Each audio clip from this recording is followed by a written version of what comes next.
Chapitre 19. Jésus, pour la 3e fois, verse du vin dans le calice commun. Il boit, fait boire, puis il entonne, et les autres font un chœur. J'aime parce que le Seigneur écoute la voix de ma prière, parce qu'il tend son oreille vers moi. Je l'invoquerai toute ma vie. J'étais entouré des douleurs de mort, etc. Un moment d'arrêt, puis il recommence à chanter. J'ai eu foi, c'est pour cela que j'ai parlé, mais j'ai été fortement humilié, et je disais dans mon trouble, tout homme est menteur. Il regarde fixement Judas. La voix de mon Jésus, fatigué ce soir, reprend sa force quand il s'écrie. Elle est précieuse devant Dieu, la mort des saints.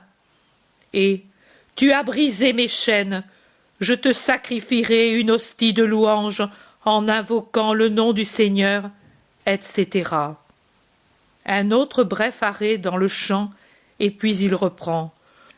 Louez tous le Seigneur, ô nations, louez-le, tous les peuples, car elle s'est affermie sur nous sa miséricorde, et la vérité du Seigneur dure éternellement. Un autre arrêt bref, et puis un long hymne. Célébrez le Seigneur, car il est bon, car sa miséricorde dure éternellement. Judas de Kériote chante tellement faux que par 2 fois Thomas lui redonne le ton de sa puissante voix de baryton et le regarde fixement. Les autres aussi le regardent, car généralement il est bien dans le ton de sa voix. J'ai compris qu'il en est orgueilleux comme du reste, mais ce soir, certaines phrases le troublent au point qu'il chante faux. De même le trouble des regards de Jésus qui soulignent certaines phrases. L'une d'elles. Il vaut mieux avoir confiance en Dieu que d'avoir confiance en l'homme. Une autre. Bousculé, j'ai vacillé, et j'allais tomber, mais le Seigneur m'a soutenu. Une autre c'est. Je ne mourrai pas, mais je vivrai, et je raconterai les œuvres du Seigneur. Et enfin ces 2 que je dis maintenant étranglent la voix dans la gorge du traître. La pierre, rejetée par les constructeurs, est devenue la pierre d'angle. Et béni celui qui vient au nom du Seigneur. Le psaume fini, pendant que Jésus découpe des tranches de l'agneau et les présente, Matthieu demande à Judas de Kériote. « Mais tu te sens mal ? Non, laisse-moi tranquille, ne t'occupe pas de moi. » Matthieu hausse les épaules. Jean, qui a entendu, dit. Le maître aussi n'est pas bien. Qu'as-tu, mon Jésus? Ta voix est faible, comme celle d'un malade ou de quelqu'un qui a beaucoup pleuré. Et il l'embrasse en restant la tête sur la poitrine de Jésus. Judas, nerveux, dit. Il a seulement beaucoup parlé, comme moi j'ai beaucoup marché et pris froid. Et Jésus, sans lui répondre, dit à Jean. Tu me connais désormais, et tu sais ce qui me fatigue. L'agneau est presque consommé. Jésus, qui a très peu mangé, en buvant seulement une gorgée de vin à chaque calice, et en buvant par contre beaucoup d'eau, comme s'il était fiévreux, recommence à parler. Je veux que vous compreniez mon geste de tout à l'heure. Je vous ai dit que le premier est comme le dernier, et que je vous donnerai une nourriture qui n'est pas corporelle. C'est une nourriture d'humilité que je vous ai donnée pour votre esprit. Vous m'appelez Maître et Seigneur. Vous dites bien, car je le suis. Si donc je vous ai lavé les pieds, vous aussi, vous devez le faire l'un pour l'autre. Je vous ai donné l'exemple, afin que vous fassiez comme j'ai fait. En vérité, je vous dis, le serviteur n'est pas plus que le maître, et l'apôtre n'est pas plus que celui qui l'a fait tel. Cherchez à comprendre ces choses. Si ensuite, en les comprenant, vous les mettez en pratique, vous serez bien heureux. Mais vous ne serez pas tous bien heureux. Je vous connais. Je sais qui j'ai choisi. Je ne parle pas de tous de la même manière, mais je dis ce qui est vrai. D'autre part, doit s'accomplir ce qui est écrit à mon sujet. Celui qui a mangé le pain avec moi a levé son talon sur moi. Je vous dis tout avant que cela n'arrive, pour que vous n'ayez pas de doute sur moi. Quand tout sera accompli, vous croirez encore davantage que je suis moi. Celui qui m'accueille, accueille celui qui m'a envoyé, le Père saint qui est dans les cieux. Et celui qui accueillera ceux que je lui enverrai, il m'accueillera moi-même, car je suis avec le Père, et vous êtes avec moi. Mais maintenant, accomplissons le rite. Il verse de nouveau du vin dans le calice commun, et avant d'en boire et d'en faire boire, il se lève, et tous se lèvent avec lui, et il chante de nouveau un des psaumes d'auparavant. J'ai eu foi, et c'est pour cela que j'ai parlé. Et puis un autre qui n'en finit pas. Beau, mais sans fin. Je crois le retrouver, pour le commencement et la longueur, dans le psaume 118. Il le chante ainsi. Un morceau tous ensemble, puis à tour de rôle, chacun dit un verset, et les autres un morceau ensemble, et ainsi jusqu'à la fin. Je crois qu'à la fin, ils ont soif. Jésus s'assied, il ne s'allonge pas. Il reste assis comme nous, et il parle. Maintenant que l'ancien rite est accompli, je célèbre le nouveau rite. Je vous ai promis un miracle d'amour. C'est l'heure de le faire. C'est pour cela que j'ai désiré cette Pâque. Dorénavant, voilà l'hostie qui sera consommée dans un perpétuel rite d'amour. Je vous ai aimés pour toute la vie de la terre, mes chers amis. Je vous ai aimés pour toute l'éternité, mes fils. Et je veux vous aimer jusqu'à la fin. Il n'y a pas de chose plus grande que celle-là. Rappelez-vous-en.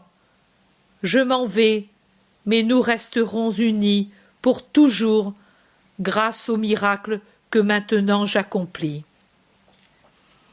Jésus prend un pain encore entier, le met sur le calice rempli.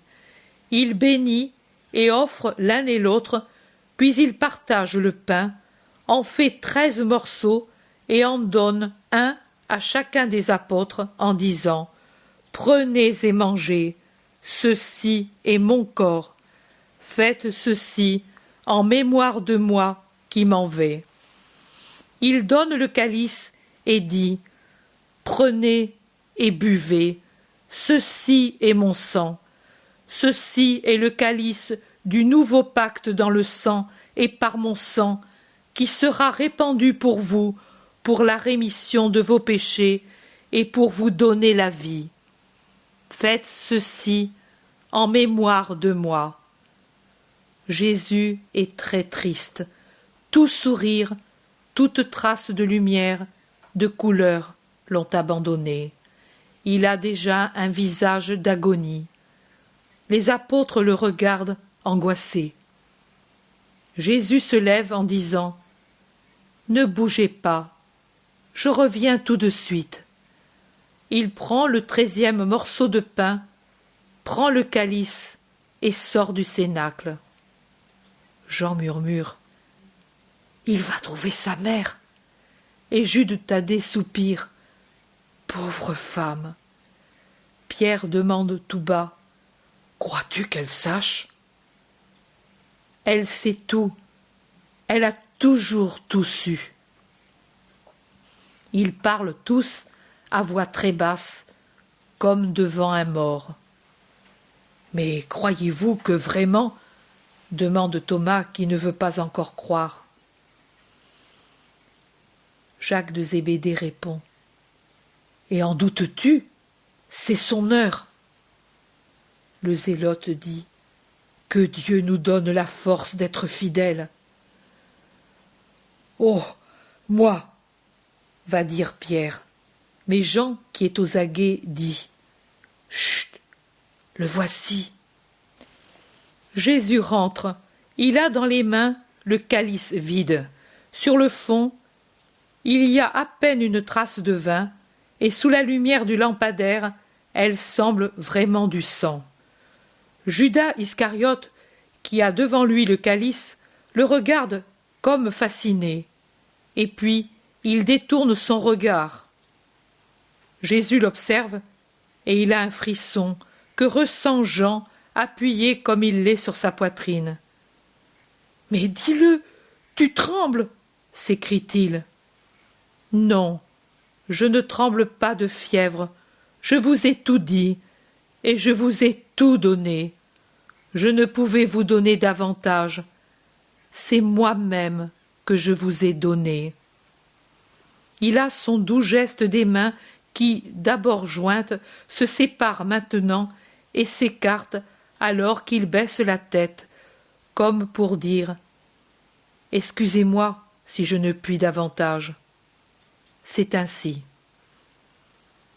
Je vous ai tout dit, et je vous ai tout donné, et je répète, le nouveau rite est accompli.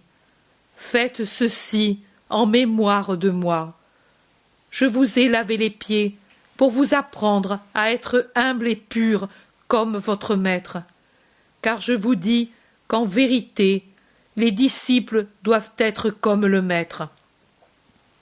Souvenez-vous-en, souvenez-vous-en, même quand vous serez haut placé, souvenez-vous-en.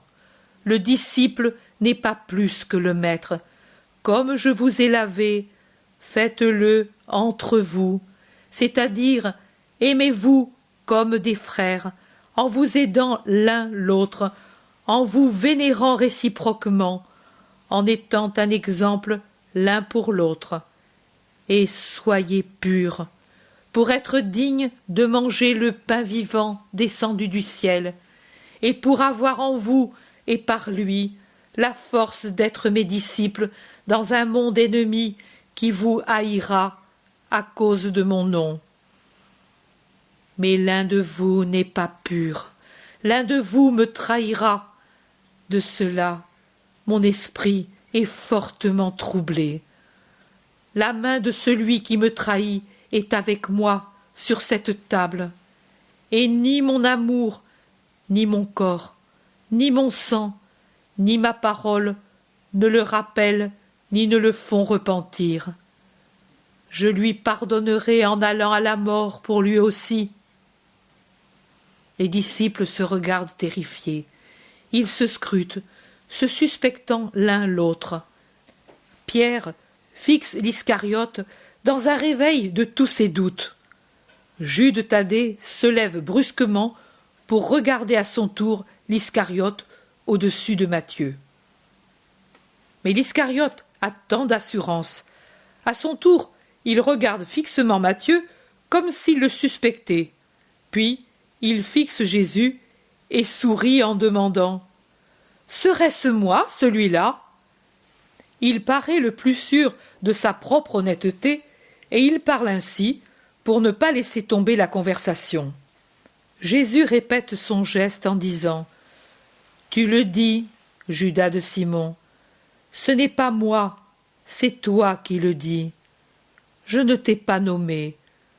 Pourquoi t'accuses-tu ?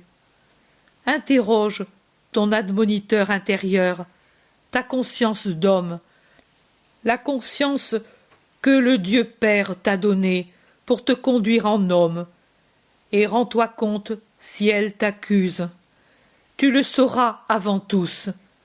Mais si elle te rassure, pourquoi dis-tu une parole et penses-tu à une chose dont il est anathème même d'en parler ou d'y penser par plaisanterie?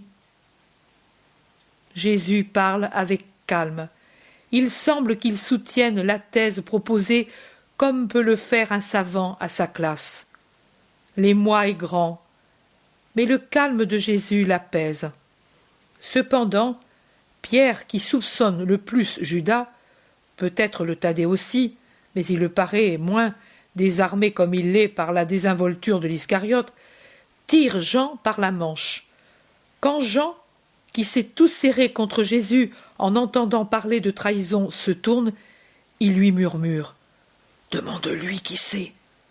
Jean reprend sa position et lève seulement la tête comme pour baiser Jésus, et en même temps lui murmure à l'oreille « Maître, qui est-ce » Et Jésus, très doucement, en lui rendant le baiser dans les cheveux, « Celui auquel je vais donner un morceau de pain trempé. » Et prenant un pain encore entier, pas le reste de celui qui a servi pour l'Eucharistie, en détache une grosse bouchée, la trempe dans la sauce de l'agneau dans le plateau, il allonge le bras au-dessus de la table et dit « Prends, Judas, tu aimes cela. »« Merci, maître, oui, j'aime cela. » Et ne sachant pas ce qu'est cette bouchée, il la mange alors que Jean, horrifié, va jusqu'à fermer ses yeux pour ne pas voir l'horrible rire de l'Iscariote pendant qu'il mange à belles dents le pain accusateur.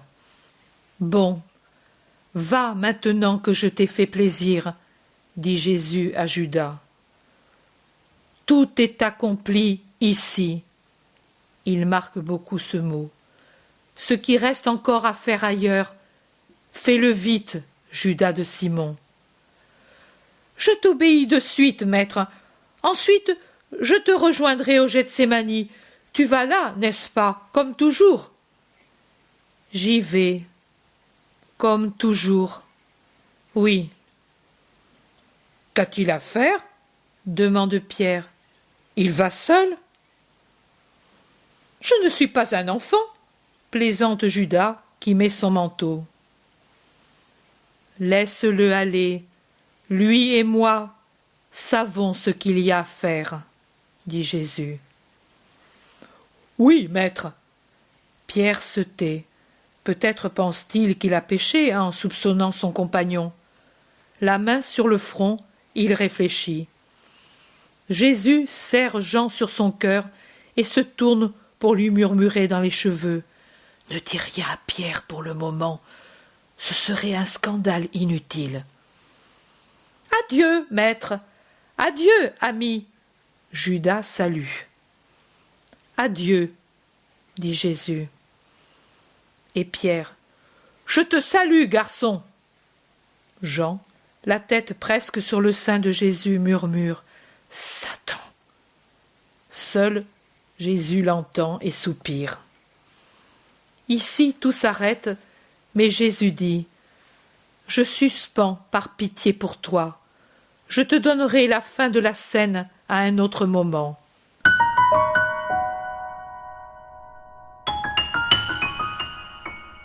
L'intérêt pour les écrits de Maria Valtorta ne cesse de grandir. Et les fruits récoltés, vocation, conversion, sont immenses. Visionnaire de la vie du Christ, de la conception de Marie jusqu'au début de l'Église, sa description des personnages, de leur psychologie, la précision des lieux où ils évoluent, des coutumes et mœurs de l'époque, est proprement sidérante et à ce jour inégalée.